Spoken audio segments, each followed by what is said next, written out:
about this picture of Jesus in the Quran. God says that this is from me to you. The Christian says, no, this is Muhammad's creation. So let us analyze what I have just read to you. You see, at the very first verse that I read to you, God Almighty is telling us, told through Muhammad, telling us that Mary was a woman chosen by God Almighty above the women of all nations. This is enshrined in the Quran. Mary, the mother of Jesus, a woman above the women of all nations. So the question arises, why would Muhammad say such a thing? That he is honoring the mother of his opposition, if there is such a thing. There isn't. Muhammad belongs to the same brotherhood of the prophets of God. Moses, David, Solomon, Jesus, Muhammad is a brotherhood of prophethood.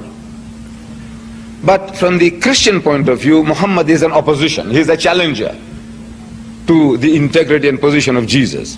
But now this person is telling the world, Muslims as well as non-Muslims, that Mary, the mother of Jesus, she was chosen above the women of all nations.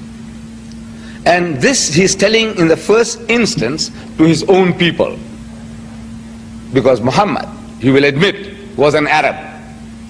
He was not an Indian. I'm an Indian, of Indian extraction. I come from South Africa. We have some Sudanese brethren from Africa. We have some Malay brethren from Indonesia, Malaysia. He wasn't speaking to them. He was speaking to his own people, the Arabs. And he was telling them that not an Arab woman, not his own mother or his wife or his daughter was chosen above the women of all nations, but Mary, the mother of Jesus, a mother of his opposition. I'm asking people, the missionaries, please account for that.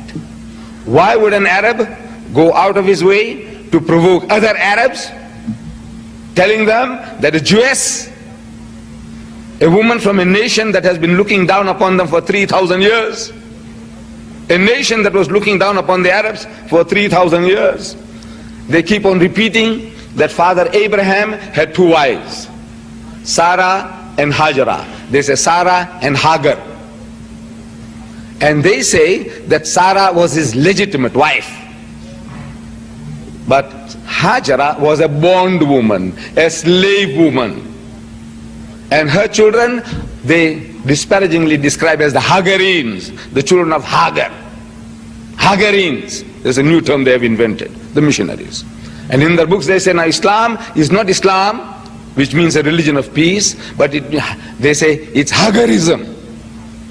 You know, a religion from the children of Hagar, Hagarism. This is how they call us. Arabs are Hagarines, and the religion of Islam is Hagarism. They have been looking down upon the Arabs as the children of that bondwoman, that slave woman. And even today, the Jews look down upon their Arab cousins. They still look down. 3,000 years they have been looking down upon these people. And yet this mighty messenger of God, he honors this Jewess as says, please account for that. Why would an Arab go out of his way? He's going out of his way to provoke his own people and honor a Jewess. Explain that. Unless he was commanded from a higher source. Because on the human level, from the human point of view, to me, there is no woman better than my mother, or my wife, or my daughter. Why yours, my opponent, my opposition? Why? And it continues, verse 45.